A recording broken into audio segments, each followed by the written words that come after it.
अंधेरे जेल के अंदर एक आदमी बैठा के सामने एक कागज का टुकड़ा है और वो कर रहा है। ये ली कोई मामूली कैदी नहीं है, बल्कि वो एक बहुत ही से किसी को एक लेटर भेजना चाहता है, लेकिन प्रॉब्लम देने होंगे और ली के पास तो 1 रुपया भी नहीं है। इसके हाथ से एक नकली स्टैंप बना लेता होता है कि कोई चाह कर भी असली आता है तो ली उसे लेटर देना चाहता है, लेकिन करता है। ठीक उसी वक्त सामने वाले सेल में मौजूद करके चिल्लाना शुरू कर देता है। इसकी वजह से पोस्टमैन का ध्यान भटक ये लेटर वो किसे भेज रहा है और क्यों भेज रहा है, ये हमें मूवी के एंड में है नकली नोट बनाना। इसके अलावा 2 साल पहले कनाडा किया था, जहां लगभग 7 गार्ड्स ही नहीं, इसके बाद शहर में और भी कई अटैकेशनल गैंग का हाथ है और ली पर इन सब घटे की ली हमेशा की तरह सारे आरोपों से इनकार। हमने पेंटर के बारे में उसके मुंह से कोई काम की बात है। वो रोते हुए कहता है कि पेंटर उसे पुलिस दोबारा उसे सच कबूल करने के लिए प्रेशर मानने से इनकार कर देता है। ठीक इसी वक्त पुलिस स्टेशन के बाहर युवान न बैठकर वे काफी देर तक बात करते हैं। वह आदमी अपना इंट्रो पेंटर के तौर पर देता है। हाँ, यह वही पे बार बार पुलिस को बता रहा था। पेंटर ली की तारीफ करते हुए कहता है कि किसी भी तस्वीर को इस तरह कॉपी करना कोई छोड़ जाता है और उसके प्रपोजल को ठुकरा देता है। तब पेंटर बताता कि ये जो नया डॉलर छापा गया है, इसमें मौजूद तस्वीरें और लेटर्स का पैटर्न इतने ठीक से प्रिंट नहीं कर सकते, इसलिए यहाँ ली रद्द होगी और ली का काम देखकर ही पेंटर उसे। अब नए नोट्स में अमेरिकन सरकार ने और भी कई सिक्योरिटी लेयर्स जोड़ दी हैं।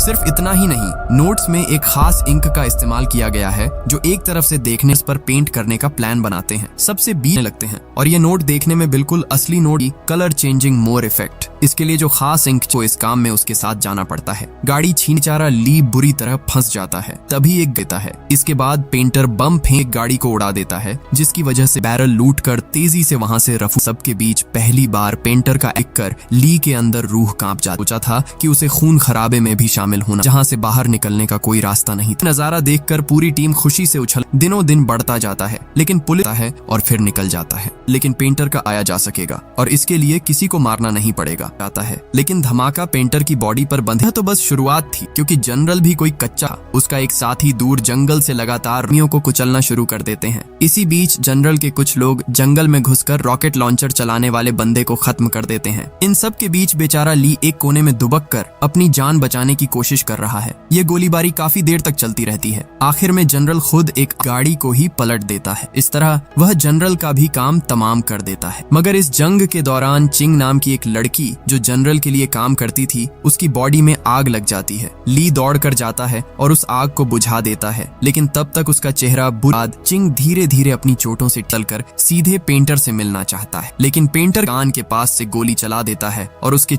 आखिर में ली सीधे पेंटर के सीने में गोली मारकर उसे भी खत्म कर देता है। इधर ली युवान को बचाना चाहता है, लेकिन चिंग युवान को जान से मारने की धमकी देकर उसे रोक देती है। असल में चिंग ली की तरफ काफी अट्रैक्ट हो गई थी, इसलिए वह किसी भी हाल में युवान को ली के पास नहीं जाने देना चाहती थी। ली के पास और कोई रास्ता नहीं कि पुलिस को पेंटर की डेड बॉडी नहीं मिली है। तब उसके दिमाग में एक ही ख्याल आता है कि शायद पेंटर मरा नहीं है और वह युवान को मारकर बदला लेगा। इसलिए ली युवान को बचाने के लिए तेजी से निकलता है, लेकिन इसी बीच रास्ते में पुलिस आकर उसे अरेस्ट कर लेती है। यानी इसके बाद जो हुआ वह हमने मूवी की शुरुआत में माफी मांगी थी। याद है, मूवी की शुरुआत में कोई और नहीं बल्कि खुद ली है। जाली नोट डिजाइन करने से लेकर सेंट्रल बैंक की गाड़ी पर हमला करने और जनरल के ठिकाने पर नरसंहार करने तक, ये सब कुछ उसने अकेले ही अंजाम दिया था। लेकिन खुद को बचाने के लिए उसने पुलिस के सामने बहुत ही मासूम बनकर पेंटर नाम का एक काल्पनिक किरदार खड़ा कर दिया और जिस बेचारे पुलिस कांस्टेबल को उसने गिरफ्तारी के वक्त ड्यूटी पर देखा था, उसी का चेहरा उसने पेंटर के स्केच के तौर पर बना दिया। सोचिए, पूरी मूवी के दौरान हमें लगा कि ली एक मासूम आर्टिस्ट है जिसे जबरदस्ती इस जुर्म में घसीटा गया, जबकि वही इस पूरे ऑपरेशन से युवान जैसा बनवा दिया, क्योंकि वह असली युवान को कभी हासिल नहीं कर सका था। इसलिए उसने चिंग को युवान बनाकर अपने पास रख लिया। खैर, अगले दिन नकली युवान बनी हुई चिंग बुरी तरह चिढ़ जाती है। उसे समझ आ जाता है कि ली ने उसे कभी चिंग के तौर पर प्यार किया ही नहीं, वह तो बस उसके अंदर युवान का चेहरा ढूंढता रहा। इसी गुस्से में चिंग असली युवान और उसके बॉयफ्रेंड लुक को किडनैप कर लेती है और ली से कहती है, अगर तुम वाकई मुझसे प्यार करते हो तो इन्हें खत्म कर दो। तब उनके बीच गन फाइट शुरू होती है और उस गोलीबारी में लुक मारा जाता है। इसके बाद जब ली वहां से भागता है तो के पास जाता है, वह उसे बताता है कि उन्होंने पेंट, और यहीं पर यह कहानी खत्म हो जाती है।